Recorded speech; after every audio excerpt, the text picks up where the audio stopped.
자식이 연락 없을 때 부모가 해야 할 것. 마치마 니까야의 가르침을 요약하면 이런 뜻입니다. 자식은 내 것이 아니다.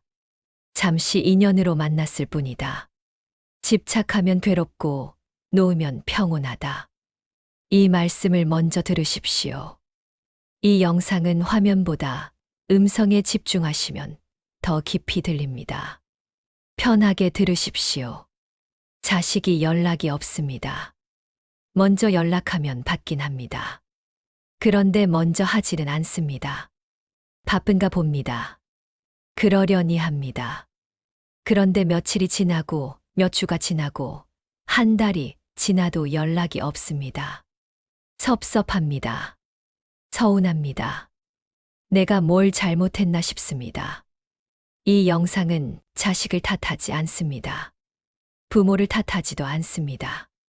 다만 연락 없는 자식 때문에 마음이 힘들 때 부처님의 기준에서 어떻게 해야 하는지를 말합니다. 이 영상을 끝까지 들으시면 왜 이렇게 서운한지, 그리고 어떻게 해야 덜 힘든지 알게 됩니다. 그 답은 위로가 아닙니다. 기준입니다. 부처님이 이미 말씀하신 기준입니다. 여기서 하나 분명히 하겠습니다. 이 영상은 자식에게 연락하지 말라고 말하지 않습니다. 자식을 포기하라고 말하지 않습니다. 다만 연락 없다고 무너지지 않는 방법을 말합니다. 그 기준을 어떻게 적용할지는 각자의 몫입니다. 밤잠 설쳐가며 키웠습니다. 아플 때 밤새 안아줬습니다. 내 것 아끼면서 자식한테 썼습니다. 학교 보내고 학원 보내고 대학 보냈습니다. 할 수 있는 건 다 했습니다. 그런데 자식이 컸습니다. 독립했습니다. 제 삶을 삽니다. 바쁩니다. 자기 가정이 생겼습니다. 부모는 후순위가 됐습니다. 연락이 뜸해졌습니다. 명절에나 봅니다. 그것도 잠깐입니다. 서운한 건 당연합니다. 섭섭한 건 당연합니다. 그게 부모 마음입니다. 부정하지 마십시오. 그런데 문제는 서운함이 아닙니다. 그 서운함 때문에 내가 무너지는 게 문제입니다. 그 서운함 때문에 하루가 괴로운 게 문제입니다. 서운함은 자연스럽습니다. 거기에 매달리면 괴로움이 됩니다. 이제 부처님의 기준을 보겠습니다. 5가지입니다. 부처님이 말씀하신 첫 번째 기준입니다. 자식은 내 것이 아닙니다. 이 말이 차갑게 들릴 수 있습니다. 내가 낳았는데 내 것이 아니라니. 내가 키웠는데 내 것이 아니라니. 내 뱃속에서 나왔는데 내 것이 아니라니. 받아들이기 어렵습니다. 그런데 생각해 보십시오. 아이가 태어났을 때부터 내 뜻대로 됐습니까? 안 됐습니다. 먹이고 싶은 거 안 먹었습니다. 재우고 싶을 때 안 잤습니다. 울지 말라고 해도 울었습니다. 다른 생각을 합니다. 다른 감정을 느낍니다. 다른 성격을 가졌습니다. 처음부터 다른 사람이었습니다. 어릴 때는 의지했습니다. 부모 없이 못 살았습니다. 밥도 못 먹고 옷도 못 입고 어디도 못 갔습니다. 그래서 내 것 같았습니다. 내가 없으면 안 되니까 내 것 같았습니다. 그런데 클수록 달라집니다. 혼자 밥 먹습니다. 혼자 다닙니다. 혼자 결정합니다. 부모 의견 안 물어봅니다. 독립합니다. 제 길을 갑니다. 원래 그런 겁니다. 내 것이 아니니까 그런 겁니다. 잠시 맡았던 인연이 제 길을 가는 겁니다. 새가 둥지에서 자라다가 날아가는 것과 같습니다. 둥지를 만들어준 건 어미새입니다. 그런데 새끼가 날아가면 쫓아가지 않습니다. 붙잡지 않습니다. 날아가는 게 맞으니까요. 원래 그렇게 되는 거니까요. 이걸 받아들이면 마음이 달라집니다. 내 것인데 연락 안 하면 배신입니다. 내 것이 아닌데 연락 안 하면 자연스러운 겁니다. 같은 상황인데 마음이 다릅니다. 내 것이라고 생각하면 괴롭습니다. 잠시 만난 인연이라고 생각하면 편해집니다. 부처님이 말씀하신 두 번째 기준입니다. 기대가 서운함을 만듭니다. 연락이 없어서 서운합니다. 그런데 왜 서운합니까? 연락이 있어야 한다고 생각하기 때문입니다. 일주일에 한 번은 해야 한다고 생각하기 때문입니다. 이 정도는 해줘야 한다고 생각하기 때문입니다. 내가 이렇게 해줬으니 저 정도는 돌아와야 한다고 생각하기 때문입니다. 기대가 있기 때문입니다. 기대가 없으면 어떻습니까? 연락 오면 좋습니다. 반갑습니다. 안 오면 그런가 봅니다. 바쁜가 봅니다. 괜찮습니다. 서운함이 없습니다. 그런데 기대가 있으면 다릅니다. 와야 하는데 안 오면 서운합니다. 해줘야 하는데 안 해주면 섭섭합니다. 돌아와야 하는데 안 돌아오면 원망이 됩니다. 법구경 214구절입니다. 애착에서 슬픔이 생기고 애착에서 두려움이 생긴다. 애착을 놓으면 슬픔이 없고 어디에 두려움이 있겠는가. 애착에서 슬픔이 생깁니다. 자식에 대한 애착이 있습니다. 자식에 대한 기대가 있습니다. 그래서 기대에 안 미치면 슬퍼집니다. 실망합니다. 원망합니다. 애착이 없으면 슬픔도 없습니다. 기대가 없으면 실망도 없습니다. 여기서 많은 부모들이 착각합니다. 내가 해준 만큼 돌아온다고 생각합니다. 세상 이치가 그런 거라고 생각합니다. 콩 심은 데 콩 나고 팥 심은 데 팥 난다고 생각합니다. 그런데 아닙니다. 사람 사이는 그렇게 작동하지 않습니다. 해준 것은 내 선택입니다. 돌아오는 것은 상대의 선택입니다. 내가 밤잠 설쳐가며 키운 건 사실입니다. 내 것 아끼며 해준 건 사실입니다. 그런데 그건 내가 한 겁니다. 내가 선택한 겁니다. 자식이 시킨 게 아닙니다. 자식이 부탁한 게 아닙니다. 내가 하고 싶어서 한 겁니다. 내가 해야 한다고 생각해서 한 겁니다. 부모니까 당연히 해야 한다고 생각해서 한 겁니다. 내가 선택해서 한 일의 대가를 상대에게 요구할 수 있습니까? 없습니다. 요구하는 순간 거래가 됩니다. 사랑이 아니라 거래가 됩니다. 이만큼 줬으니 이만큼 달라. 이건 사랑이 아닙니다. 해줬으니 돌아와야 한다. 이게 기대입니다. 이 기대가 서운함을 만듭니다. 이 기대를 내려놓으면 서운함도 줄어듭니다. 해준 건 내 선택이었다. 돌아오는 건 자식의 선택이다. 이걸 받아들이면 마음이 편해집니다. 부처님이 말씀하신 세 번째 기준입니다. 바꿀 수 없는 것에 매달리지 마십시오. 자식이 연락을 안 합니다. 바꿀 수 있습니까? 없습니다. 자식 마음은 자식 겁니다. 내가 통제할 수 없습니다. 강요한다고 되지 않습니다. 전화 좀 해라. 안 합니다. 연락 좀 하고 살아라. 잔소리라고 합니다. 엄마 서운하다. 알았다고 하고 안 합니다. 말한다고 되지 않습니다. 서운하다고 한다고 되지 않습니다. 화낸다고 되지 않습니다. 운다고 되지 않습니다. 오히려 더 멀어집니다. 부담스럽다고 합니다. 더 연락 안 합니다. 바꿀 수 없는 걸 바꾸려 하면 괴롭습니다. 통제할 수 없는 걸 통제하려 하면 지칩니다. 안 되는 걸 되게 하려 하면 무너집니다. 자식의 마음은 바꿀 수 없습니다. 자식의 선택은 통제할 수 없습니다. 그건 자식의 영역입니다. 내 영역이 아닙니다. 그럼 뭘 바꿀 수 있습니까? 내 마음입니다. 내 기대입니다. 내 반응입니다. 연락 없다고 무너지는 마음. 그게 바꿀 수 있는 겁니다. 연락 있어야 한다는 기대. 그게 내려놓을 수 있는 겁니다. 연락 없으면 하루 종일 서운해하는 반응.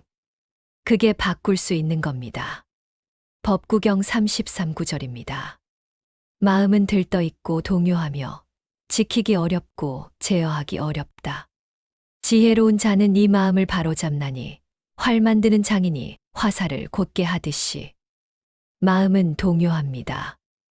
연락 없으면 흔들립니다. 서운해집니다.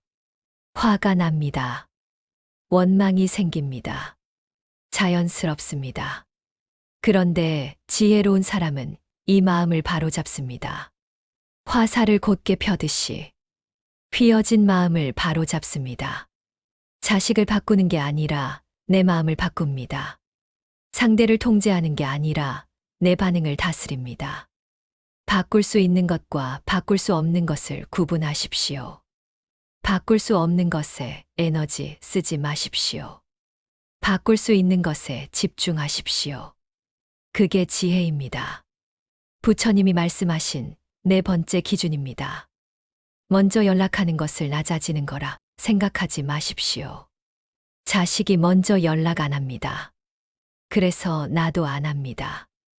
왜 내가 먼저 해야 합니까? 왜 내가 매달려야 합니까?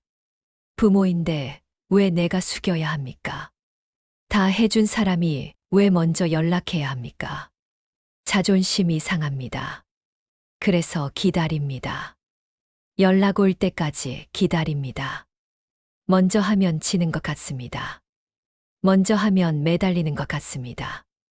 그런데 기다리면서 어떻습니까? 괴롭습니다. 안 하면서 서운합니다.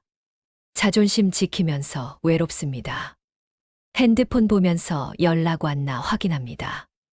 안 왔습니다. 또 서운합니다. 이기고 있는 것 같은데 지고 있습니다. 누구한테 지는 겁니까? 자식한테 지는 게 아닙니다. 내 자존심한테 지는 겁니다. 내 고집한테 지는 겁니다. 먼저 연락하는 게 지는 겁니까? 아닙니다.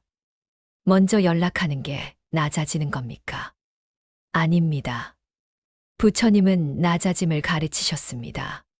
자존심을 내려놓음을 가르치셨습니다.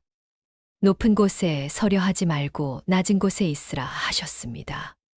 법구경 82구절입니다. 깊고 맑은 호수처럼 지혜로운 자는 법을 듣고 고요하다. 깊고 맑은 호수는 어디에 있습니까? 낮은 곳에 있습니다. 높은 산 꼭대기에는 호수가 없습니다. 낮기 때문에 물이 고입니다. 낮기 때문에 깊어집니다. 낮기 때문에 맑아집니다. 높은 곳에는 물이 안 고입니다. 높은 자존심에는 평온이 안 고입니다. 높은 고집에는 관계가 안 고입니다. 먼저 연락하십시오. 안부 물으십시오. 밥 한 끼 먹자고 하십시오. 잘 지내냐고 물으십시오. 보고 싶다고 말하십시오. 이건 자식을 위한 행동이 아닙니다. 내 마음을 지키는 선택입니다. 자존심 때문에 안 하면 손해보는 건 누구입니까? 나입니다. 자존심 지키면서 괴로운 건 누구입니까? 나입니다. 자식은 모릅니다. 자식은 신경 안 씁니다. 바쁘게 자기 삶 삽니다. 괴로운 건 나 혼자입니다. 연락해서 잃는 것은 없습니다. 연락 안 해서 얻는 것도 없습니다. 다만 먼저 연락하면 마음이 편해집니다. 기다리는 괴로움이 사라집니다. 그게 이기는 겁니다. 자존심 이기는 게 아니라 괴로움을 이기는 겁니다. 부처님이 말씀하신 다섯 번째 기준입니다. 내 인생을 사십시오. 자식 생각에 하루를 보냅니다. 자식 걱정에 밤을 보냅니다. 자식 연락 기다리며 시간을 보냅니다. 아침에 일어나면 자식 생각입니다. 밥 먹으면서 자식 생각입니다. 잠자리에 누우면 자식 생각입니다. 온통 자식입니다. 내 삶이 없습니다. 내 기쁨이 없습니다. 내 시간이 없습니다. 자식이 내 인생의 전부가 되면 위험합니다. 자식이 연락 안 하면 무너집니다. 자식이 안 오면 명절이 의미 없습니다. 자식이 없으면 하루가 공허합니다. 자식에게 기대고 있기 때문입니다. 자식이 내 존재 이유가 됐기 때문입니다. 자식이 내 행복의 유일한 원천이 됐기 때문입니다. 그러면 자식도 부담됩니다. 연락하면 좋아하고 안 하면 서운해하는 부모, 자기한테 매달려 있는 부모, 자기가 없으면 무너지는 부모, 부담됩니다. 무겁습니다. 그래서 더 멀어집니다. 연락하기 싫어집니다. 악순환입니다. 법구경 169절입니다. 자기 자신이 자신의 의지처이다. 다른 누가 의지처가 되겠는가? 자기 자신이 의지처입니다. 자식이 의지처가 아닙니다. 배우자가 의지처가 아닙니다. 친구가 의지처가 아닙니다. 나 자신이 내 의지처입니다. 남에게 기대면 무너집니다. 남이 흔들리면 나도 흔들립니다. 남이 떠나면 나도 무너집니다. 내가 서 있어야 합니다. 내가 내 다리로 서 있어야 합니다. 내 삶을 사십시오. 내 기쁨을 찾으십시오. 친구를 만나십시오. 오래된 친구에게 연락하십시오. 새로운 사람을 만나십시오. 취미를 가지십시오. 하고 싶었던 거 하십시오. 배우고 싶었던 거 배우십시오. 가고 싶었던 데 가십시오. 자식 키우느라 못했던 것들 하십시오. 자식 없이도 괜찮은 삶을 만드십시오. 자식 없이도 기쁜 하루를 만드십시오. 그래야 자식 연락 없어도 무너지지 않습니다. 그래야 자식이 와도 기쁘고 안 와도 괜찮습니다. 그래야 자식도 편합니다. 매달리지 않는 부모가 편합니다. 자기 삶을 사는 부모가 보기 좋습니다. 오히려 더 연락하고 싶어집니다. 건강하게 잘 사시는 부모가 자랑스럽습니다. 5가지를 말씀드렸습니다. 자식은 내 것이 아닙니다. 기대가 서운함을 만듭니다. 바꿀 수 없는 것에 매달리지 마십시오. 먼저 연락하는 것을 낮아지는 거라 생각하지 마십시오. 내 인생을 사십시오. 여기서 오해하지 마십시오. 자식을 포기하라는 말이 아닙니다. 자식을 멀리하라는 말이 아닙니다. 사랑하지 말라는 말이 아닙니다. 사랑은 하되 매달리지 말라는 겁니다. 생각은 하되 거기에 갇히지 말라는 겁니다. 기다리되 무너지지 말라는 겁니다. 이것은 자식을 버리는 게 아닙니다. 나를 지키는 겁니다. 자식을 포기하는 게 아닙니다. 집착을 내려놓는 겁니다. 자식과 멀어지는 게 아닙니다. 건강한 거리를 찾는 겁니다. 오면 좋고 안 와도 괜찮은 부모가 되십시오. 연락 있으면 기쁘고 없어도 무너지지 않는 부모가 되십시오. 그게 집착하지 않는 부모입니다. 그게 자식도 편하고 나도 편한 부모입니다. 그게 부처님이 말씀하신 기준에 맞는 부모입니다. 자식이 연락 없는 건 바꿀 수 없습니다. 하지만 그 때문에 무너지는 건 바꿀 수 있습니다.